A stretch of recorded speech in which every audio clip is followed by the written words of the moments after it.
যাবা নেকি আকৌ এবাৰ নৰকাসুৰ পাহাৰলৈ?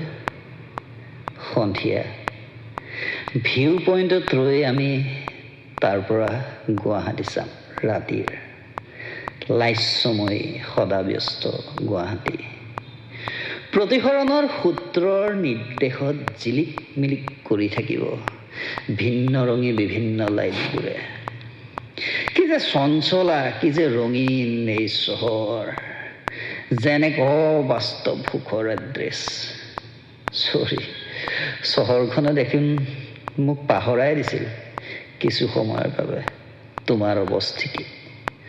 চালা মনত পৰে জানানে, সেই যে মোৰ বেমাৰত তুমি 10 মিনিটৰ মূৰে মূৰে ফোন কৰি মোক বিৰক্ত কৰিছিলা।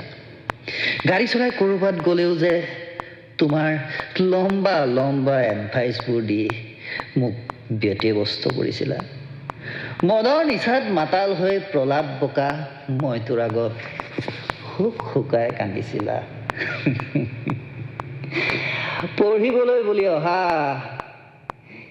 এই চহৰখনৰ চঞ্চলতাই যে আঁতৰাই নিছিল মোক বাস্তৱৰ বুকুৰ মাজৰ পৰা।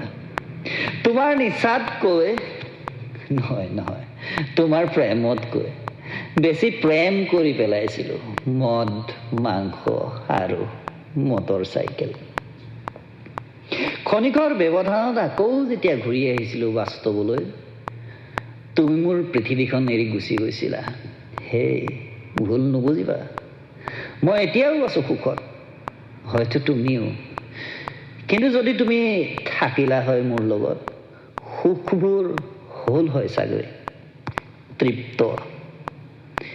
যাবা নেকি আকৌ এবাৰ নৰকাসুৰ পাহাৰলৈ?